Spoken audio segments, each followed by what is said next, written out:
नमस्कार, आप सभी का एक बार फिर से स्वागत है हमारे चैनल भक्ति ज्ञान में। आज सुनेंगे माँ दुर्गा की दूसरी शक्ति यानी ब्रह्मचारिणी माता की पावन कथा। माँ दुर्गा की नव शक्ति का दूसरा स्वरूप ब्रह्मचारिणी है।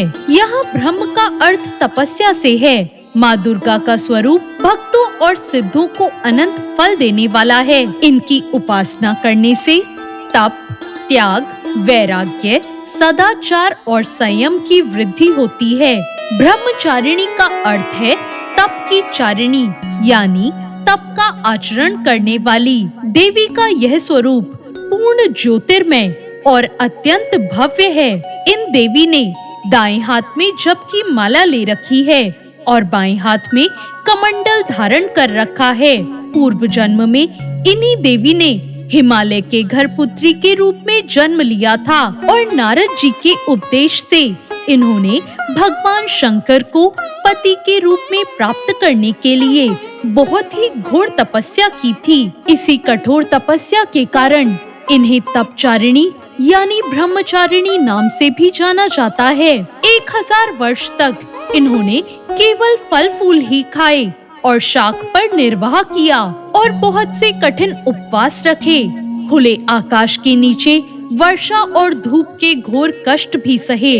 3000 वर्षों तक टूटे बेलपत्र खाए और भगवान शंकर की आराधना करती रही। इसके बाद तो उन्होंने सूखे बेलपत्रों को खाना भी छोड़ दिया और फिर कई हजार वर्षों तक निर्जल और निराहार रहकर तपस्या की। कठिन तपस्या के कारण देवी का शरीर एकदम क्षीण हो गया। देवता, ऋषि, सिद्धगण, मुनि सभी ने ब्रह्मचारिणी की तपस्या को अभूतपूर्व पुण्य कृतज्ञ बताया और उसकी सराहना की और कहा, हे देवी, आज तक किसी ने इस तरह कठोर तपस्या नहीं की। यह तो बस आपसे ही संभव हो पाया है।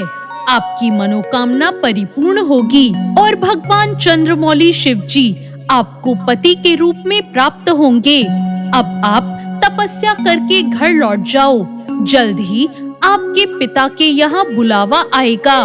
तो ये थी माता ब्रह्मचारिणी की कथा। इन देवी की कथा का सार ये है कि जीवन के कठिन संघर्षों में भी हमें मन को विचलित नहीं होने देना चाहिए। माँ ब्रह्मचारिणी देवी की कृपा से सर्व सिद्धि प्राप्त होती है। दुर्गा पूजा के दूसरे दिन देवी के इसी स्वरूप की उपासना की जाती है। माता ब्रह्मचारिणी के पूजन से पहले स्नान करके शुद्ध हो जाएं, फिर माता की प्रतिमा रखें या तस्वीर लगाएं। पूजा करते हुए शुद्ध मन से माता के नाम का स्मरण करते रहें।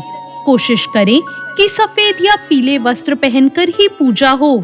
माँ को प्रसाद में पंचामृत जरूर चढ़ाएं, रोली और अक्षत चढ़ाएं। अरुहल या कमल का फूल भी अर्पित करें। दूध से बने अन्य प्रसाद भी माँ को अर्पित कर सकते हैं और फिर कपूर से माता की आरती करें। मान्यता है कि ब्रह्मचारिणी माता के पूजन से कठिन तप तो पूरे होते ही हैं, साथ में अध्ययन करने में भी रुचि बढ़ती है। साथ ही स्मरण शक्ति का भी विकास होता है। जीवन की अज्ञानता मिटती है और ज्ञान का प्रकाश फैलता है। तो ये थी माता ब्रह्मचारिणी की कथा। आपको ये कथा कैसी लगी कमेंट करके जरूर बताएं और साथ ही मेरे चैनल भक्ति ज्ञान को सब्सक्राइब करना ना भूलें। धन्यवाद।